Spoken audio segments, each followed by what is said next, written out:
Chapter 44. When Bear finally appeared, he fairly stumbled down the steps, bawling for his breakfast. He had not put on his split hat. "Crispin," he said, when he saw me standing there, broom in hand, "with the widow demanding 2 pennies a day for our keep, it's good to see you working. Where is the good dame?" "In the kitchen." "Be so kind as to fetch her."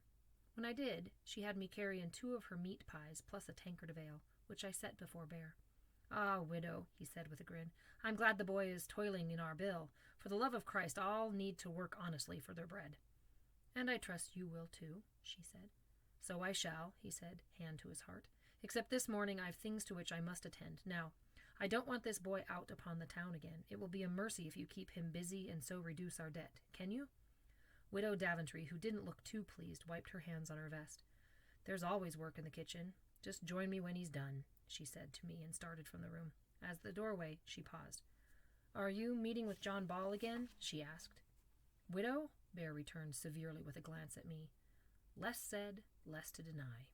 She glared, but left us alone. "Crispin," Bear said to me between bites of food and swallows of drink as I stood opposite him, "beyond what she tells you to do, you need to attend to your music. Practice in our room. Otherwise your sinful caterwauling will turn aside her trade." "Now," he said, speaking softer so only I might hear, "after none, when my business is over, you and I shall leave Great Wexley." "I want that too," I said, much relieved. "But can't I go with you this morning?" "It's of no concern to yours. In any case, you'll be safer here." "I think someone's spying on us," I said. "Explain yourself." "Do you remember the first village we performed in? You teased a one-eyed man." "Did I? How?" "You made him angry when you toyed with his mazer. What's more, he followed us into their church. He listened when the priest told you about the boy who killed Father Quinnell. And when there was talk of the reward money, he looked at me closely. And remember, you said we'd be here this day." "You've been observant," said Bear, attending mostly to his food. "But what of it?" "That same young man came to the door. He looked around and went away." "Are you sure?" I nodded. "Did he see you?" "I don't think so." Bear frowned. "If he's a spy, he's a clumsy one. If he's after you, we don't need to worry. My business will be quickly done. You'll stay here and keep out of sight, and then we'll go." "But Bear, I think I saw someone across the alley last night too." "The same person?" "I couldn't tell." "Crispin," he said, "for one so unwilling to see the world when we first met, perhaps you noticed too much now." "You've been protecting me," I said. "Maybe I should be protecting you." Bear looked around at me and grinned. "I like the thought. When I'm an old man, I'll remind you of it, but for now, be easy."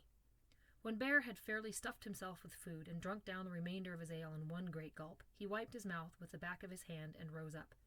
"Remember," he said, "this time you must stay here." Then, without any further words, he left. I followed him out the front door and saw him stride through the crowded street. Just to see him go off made me nervous, and sure enough, as Bear moved through the crowd, I observed the one-eyed man step out into the street and look after him. He was not alone. A man dressed in the blue and gold livery of Lord Furnivall's house was with him. What's more, the one-eyed man pointed in the direction of Bear had taken. I could have no doubt the young man was after Bear, not me. Even so, when the one-eyed man turned in my direction, I quickly ducked inside. What he might have done I didn't know, because I raced down the hall to the back door, leaped out into the alley, and began to run. As soon as opportunity allowed, I went to the main street and ran in the direction Bear had gone. I had to warn him.